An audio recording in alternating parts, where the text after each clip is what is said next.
Est-ce que je vais débriefer un jour une victoire de l'AS Monaco? Je sais que vous vous posez la question. Moi aussi, je me la pose. Et honnêtement, j'en ai aucune idée. Mais ça serait bien que ça arrive.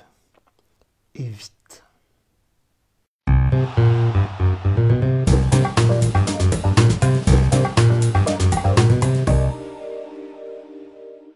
Salut tout le monde, salut les Monégasques. Et ben voilà, troisième débrief de la Ligue des Champions. Bruges-Monaco. Alors l'objectif de ce match, comme j'avais dit la dernière fois, la Ligue des Champions, c'est une compétition un petit peu à part cette saison, puisqu'on est en pleine crise, je vous le rappelle. On est toujours dedans, on y est bien profond. Et donc la Ligue des Champions, c'est un moyen de s'évader un petit peu, de penser à autre chose et d'essayer de se détendre un peu, de retrouver un petit peu de confiance, un peu de jeu, un peu de positif. Et donc ce soir, c'était un peu le cas, c'est-à-dire qu'il ne fallait pas se prendre la tête, il fallait jouer, il fallait se lâcher, il fallait essayer de trouver un petit peu de confiance là-dedans. Et donc du coup, le résultat final, c'est un peu des deux, c'est-à-dire qu'on n'a pas gagné, on n'a pas perdu. Un match nul qui globalement laisse un petit goût amer, mais qui aussi donne un petit peu d'espoir, parce que prendre un point en ce moment, on va dire c'est déjà ça de prix. Alors, mon impression générale sur ce match, comme je le disais dans le rappel de l'objectif, c'est-à-dire qu'en ce moment, on essaye de se raccrocher à des petites choses, à des petites choses positives comme ça, un petit peu de jeu, un petit peu de bonne performance de la part de certains joueurs, et de points, forcément de points. Et là, ce soir, on en prend un. Donc finalement, on va se contenter de très très peu. Après, dans le jeu, on s'aperçoit qu'il y a des choses qui ont été sympathiques et puis d'autres qui ont été moins sympathiques. C'est-à-dire qu'on a vu toujours les mêmes lacunes, on a vu toujours les mêmes problèmes de l'AS Monaco actuellement, mais on a aussi vu un esprit plutôt positif avec pas mal de batailles remportées dans pas mal de phases de jeu. Et donc on a revu les défauts, mais on a vu aussi un nouveau système qui essaye de se mettre en marche, un nouveau style de jeu, une nouvelle philosophie, une nouvelle politique sportive, enfin bref, du renouveau de la part de Thierry Henry et de son staff. Et donc voilà, donc on va essayer de gratter un petit peu tout ça et on va voir qu'il y a eu des choses positives et puis des choses encore négatives. Forcément, on n'est pas sorti de l'auberge, comme on dit. Alors, pour cette troisième journée de Ligue des Champions, ce déplacement à Bruges, Thierry Henry avait emmené un groupe encore très très très amoindri, avec encore une carriole de blessés. Goebbels, Ronny Lopez qui ne revient toujours pas, Pellegrini, Subasic, Grand Cyr qui rentrait à l'infirmerie pour un problème de dos, Endoram et Falcao, donc des joueurs importants qui étaient à l'infirmerie. Et donc Henry devait prendre ceux qui restaient et emmener ce petit groupe et essayer de monter une équipe compétitive pour cette Ligue des Champions. À 1h du coup d'envoi, donc la compo est tombée, vers 18h. Et on a vu un ensemble de joueurs. On avait du mal à deviner le dispositif parce qu'on avait Badiachil donc, dans les buts, Jemerson, Glick, Radji, Sidibé, Chadli, Tillmans, Aïd Benasser, Golovin, Jovetic et Silla. Donc au niveau de la composition, moi personnellement j'avais du mal un petit peu à deviner. C'était un 4-4-2, un 4-3-3, un 3-5-2, un 5-3-2. Et finalement, au coup d'envoi, on s'est aperçu que c'était plus un 3-4-3. Un 3-4-3, un petit peu comme la sélection belge. Et du coup, on avait des joueurs avec un gros système défensif et un système offensif à 3. Donc assez innovant pour cette deuxième de Thierry Henry. Et sur le banc, on avait Hénin, Bareka, Aoulou, Mboula, Diop, Touré et Henrich. En tribune, on avait donc Adama Traoré avec Benaglio qui n'était pas rétabli. Alors pour cette première mi-temps, on a Monaco qui rentre pas mal dans la partie. Régulièrement, Monaco rentre pas mal dans dans les matchs. Enfin, les débuts de match sont plutôt pas mal de la part de Monaco. Et souvent, on connaît le scénario, on se dit, Monaco va bien commencer, et puis à la première erreur, à la première boulette, au premier accident, Monaco va reculer, Monaco va faire n'importe quoi. Donc là, on retrouve un scénario un petit peu identique au match précédent, et finalement, dans les 10 premières minutes, on se dit que ça se passe plutôt bien. Et patatras, à la 8e minute, Jovetic se blesse. C'est rare de la part de Jovetic de se blesser. Donc voilà, finalement on n'est même plus surpris, c'est-à-dire que là c'est même pas un coup, c'est seul, il se blesse tout seul. Et donc il sort et Henry est obligé de faire un changement d'urgence avec l'entrée du petit Diop à la place de Jovetic. Vers la 15e minute, on a une première occasion monégasque avec une belle frappe de Radji qui passe à côté.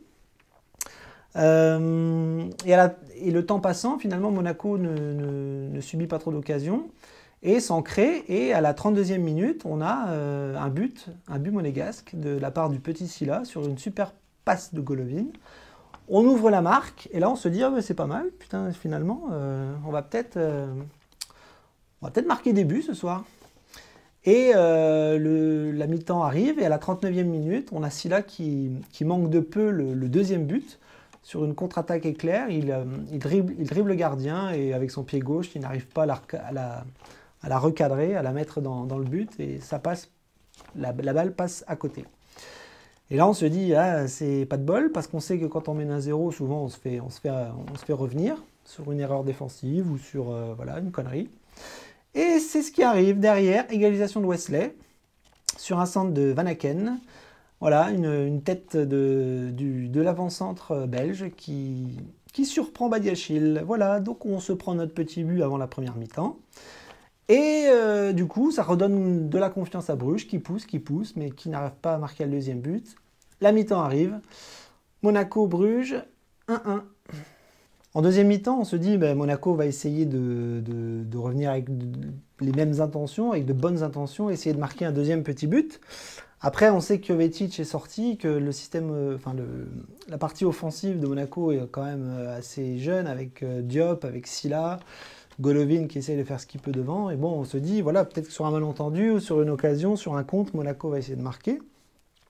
Et Monaco essaye, à la 53e minute, on a Golovin qui rentre dans la surface, juste avant la surface, qui frappe, et sa frappe est contrée. Donc ça ne met pas en danger la défense belge. Et du coup, on se dit, on espère qu'on ne va pas trop reculer. Et finalement, si, Monaco retombe un peu dans ses travers, recule, défend mal. Et on a des Belges qui poussent, l'équipe de Bruges qui essaye de nous poser des problèmes. Et à la 59e et à la 70e minute, voilà, les Belges se créent des occasions, mais ne concrétisent pas. Parce que voilà, Bruges, c'est pas l'Atlético de Madrid. Bruges, c'est pas le Real, Bruges, c'est pas Paris, hein, c'est pas très très bon non plus, hein, on l'a vu ce soir. Monaco est pas bon non plus en ce moment, mais Bruges non plus, et ils n'arrivent pas à marquer ce deuxième but. Vers la 72e minute, on a une nouvelle frappe de Golovin, qui est arrêtée par le gardien de Bruges. Et les Belges poussent comme ils peuvent et essayent de se créer des occasions franches, donc c'est pas évident. Ils ont du mal à concrétiser, nous aussi, parce que nous, on ne se crée pas beaucoup d'occasions. Et voilà, pas d'occasion franche de la part de Monaco, pas d'occasion vraiment franche de Bruges, à part à la toute fin, à la 93e minute, je crois, une tête d'Openda, voilà, qui se retrouve quasi seul devant la surface de réparation. Et comme je vous l'ai dit, comme ce n'est pas des joueurs très très adroits non plus, il la met à côté et l'arbitre siffle la fin du match et on se retrouve avec un laborieux petit point pris à Bruges.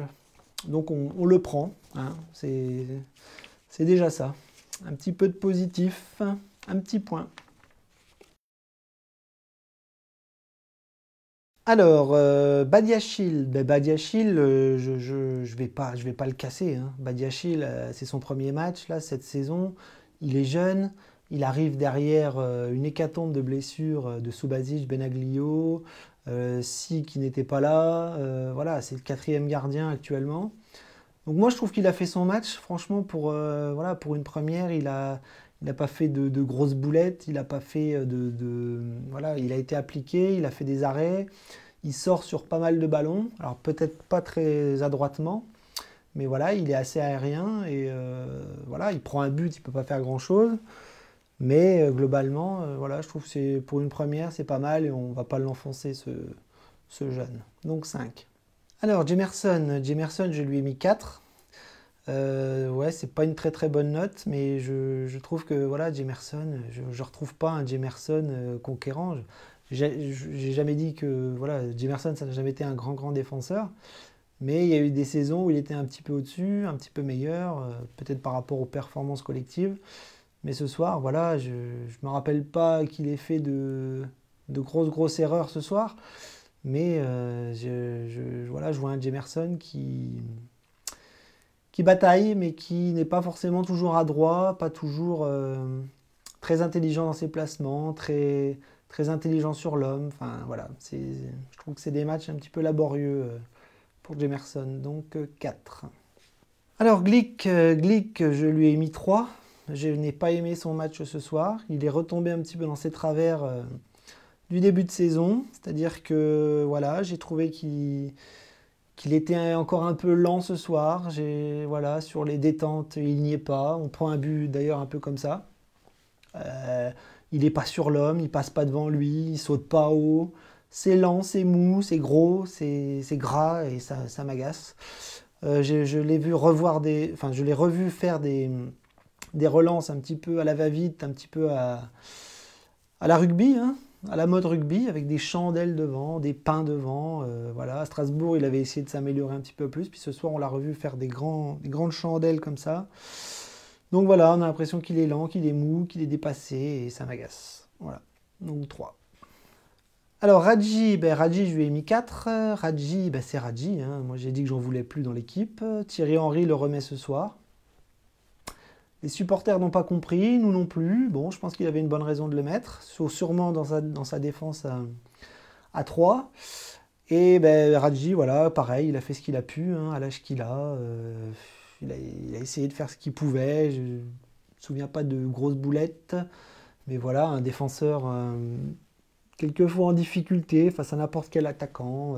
En vitesse, il n'y est plus. Mais voilà, il lui reste un semblant de grinta parfois qui peut l'aider à bien défendre. Mais il y a aussi la maladresse des attaquants belges ce soir qui fait que voilà, il n'a pas été non plus trop mis en difficulté. Mais Radji dans notre défense centrale, c'est plus possible. Je suis désolé. Alors, Chadli, je lui ai mis 5. Moi, depuis que Thierry Henry est arrivé, j'ai l'impression de voir un Chadli un petit peu différent. Je ne dis pas que c'est un Chadli extraordinaire, mais j'ai l'impression de voir un Chadli un peu différent. C'est-à-dire, je trouve que son activité est un peu meilleure. On le voit un petit peu plus défensivement, au milieu de terrain, même devant. Il fait pas mal de choses, ce garçon, en ce moment. Je pense que Thierry Henry le connaît bien, il sait le solliciter, il sait l'employer, il sait bien l'utiliser. Et du coup, on le voit un peu plus. Et je trouve que techniquement, des fois, il est pas mal. Mais bon, ça reste médiocre, hein. Voilà, un 5, c'est pas une bonne note. C'est la moyenne. Mais dans le marasme actuel, voilà, je trouve que Chadli, en ce moment, c'est un peu mieux. Voilà. Et ce soir aussi. Mais bon, ça reste, voilà. Ça reste difficile, hein. Donc 5. Alors, Sidibé, je lui ai mis 3. Je n'avais pas trop aimé son match à Strasbourg et ce soir, je n'aime pas non plus ce qu'il fait. Sidibé est champion du monde. Sidibé a connu les heures de gloire de l'AS Monaco. Sidibé est censé être bon, voire très bon. Et là, on voit un Sidibé qui est médiocre, pour ne pas dire mauvais. Voilà, il court partout, mais on dirait qu'il n'arrive à rien faire. Il a du mal à récupérer les ballons. Quand il monte, il ne sait pas quoi faire. Il n'a pas de solution non plus autour de lui.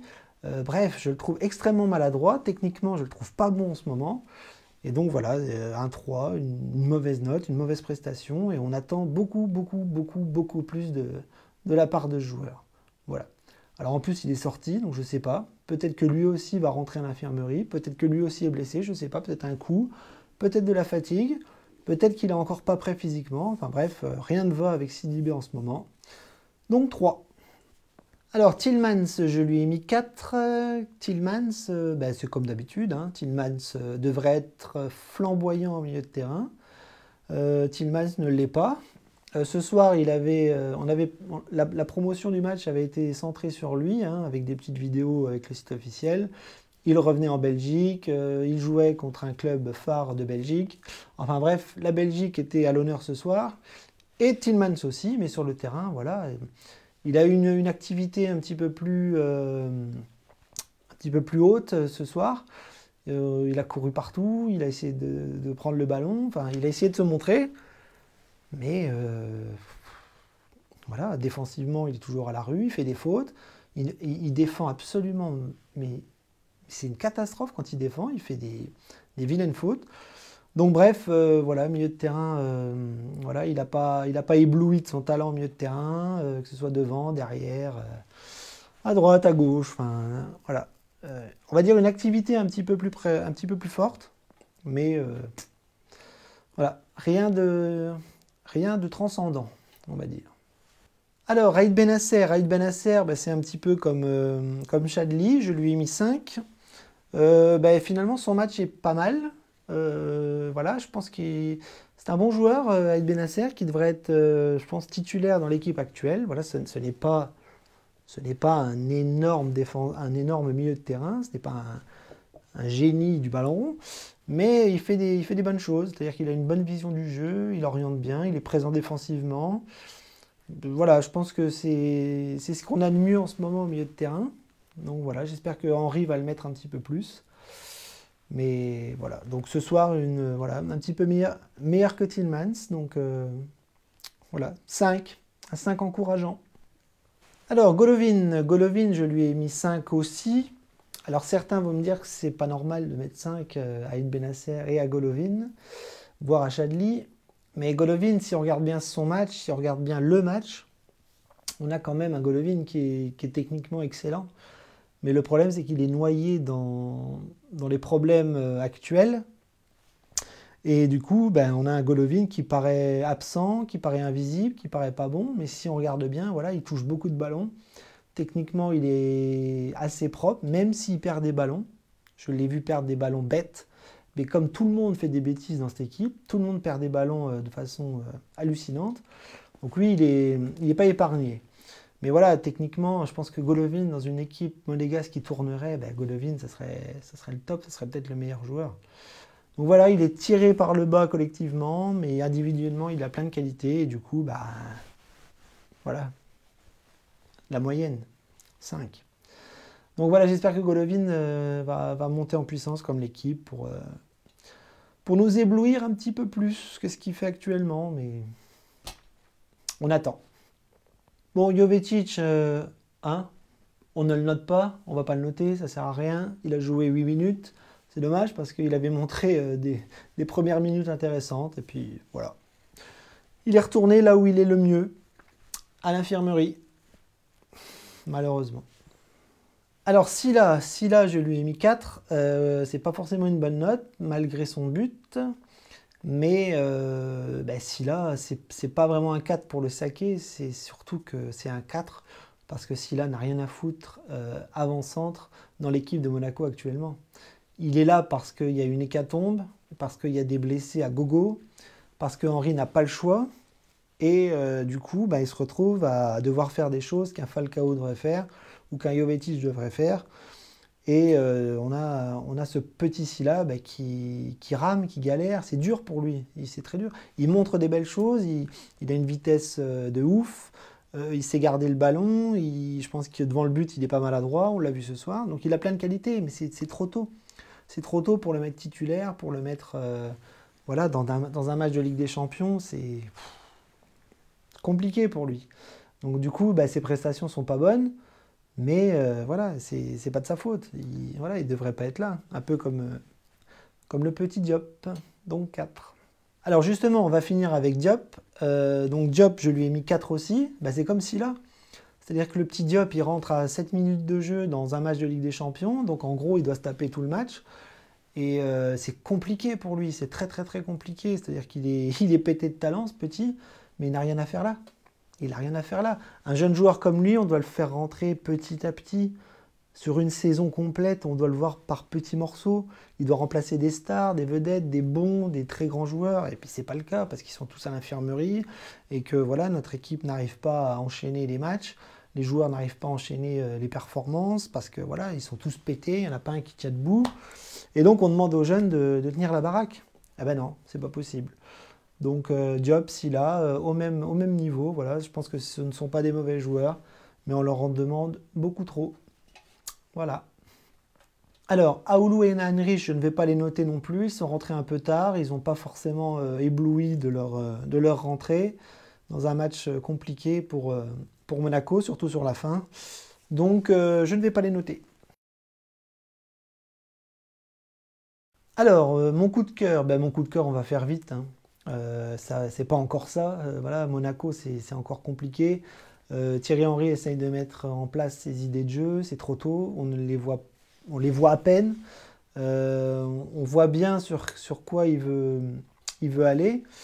Et pour l'instant, c'est trop tôt. Et voilà, l'équipe ne flambe pas pour le moment. Donc, mon coup de cœur, comme je l'ai dit au début, c'est ce petit point de prix. Voilà. On s'attache, on se rattrape à ce qu'on peut en ce moment. Et comme tout va mal, eh ben, moi je me dis que d'aller prendre un petit point à l'extérieur en Ligue des Champions, voilà, c'est pas une prestation fameuse. Dans le jeu, on se fait un peu chier en ce moment. C'est pas beau à voir. On rame défensivement. Devant, on a du mal à se créer des occasions. Oui, c'est compliqué. C'est moche, c'est pas beau. Mais prendre un petit point à l'extérieur en Ligue des Champions, finalement, on va le prendre avec le sourire. Et puis, on se dit peut-être que si on bat Bruges à la 4e journée, peut-être qu'on pourra aller chercher la Ligue Europa, même si ça va être compliqué et que la Coupe d'Europe, c'est le cadet de nos soucis actuellement. Voilà, un petit point de prix, on prend, ça pourra peut-être servir à la fin. Alors, mon coup de gueule, vous l'aurez compris, hein, encore une fois, c'est Jovetic. C'est-à-dire ce n'est pas un coup de gueule contre le garçon, contre l'homme, contre l'humain. Voilà, c'est sûrement quelqu'un de très bien et je pense que ça lui casse les bonbons de ne plus pouvoir jouer, mais c'est la réalité. On en est là aujourd'hui. Je pense que Jovetic est comme Abou Diaby, ce joueur qui ne peut plus jouer au football, c'est-à-dire que son corps n'est plus fait pour le professionnalisme, je le dis franchement. Et je pense que voilà, chaque blessure et chaque rechute nous montre que voilà, ce joueur ne peut plus jouer au football.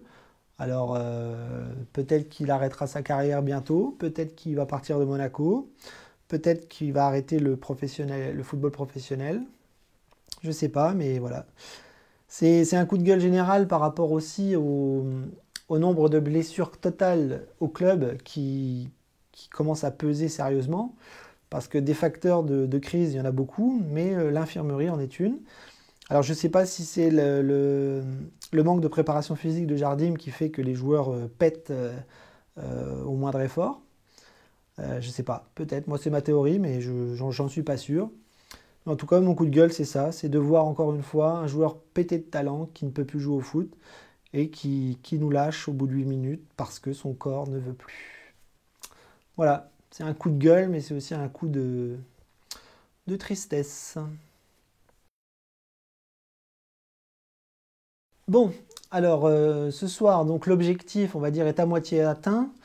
On voulait gagner, on voulait se refaire plaisir, retrouver un petit peu de bonne humeur, un petit peu de bonne ambiance au sein des supporters, au sein du club, au sein des joueurs, au sein de tous ceux qui aiment l'AS Monaco. L'objectif est à peine atteint. Un petit point, on prend, mais ça n'est pas suffisant. Mais quand même, on aurait pu perdre. Donc l'objectif est à moitié atteint. Et donc pour la suite, c'est Dijon. C'est Dijon samedi soir. Et là, par contre, c'est important parce que le noyau dur, le nœud du problème, c'est en Ligue 1. On est au fin fond du classement. Si on pouvait éviter d'être lanterne rouge, ça serait bien. Donc si on prend un point ce soir et qu'on prend 3 points à Dijon samedi, ça serait une bonne semaine. Pardon. Donc voilà, donc l'objectif c'est samedi soir. Et on espère tous que l'on va gagner. À lui deux, enfin. Allez, je vous laisse. Daguez mon égout. Moi, j'essayerai de faire un débrief, si je peux, lundi. Mais alors, je vous le dis, je suis en plein déménagement ce week-end. Donc, ça va être la grosse merde pour moi de faire un débrief dans les temps. Donc, si je peux, lundi matin. Sinon, j'en ferai pas du tout. Et qui sait? Si je fais pas de débrief, peut-être qu'on gagnera. Allez, salut.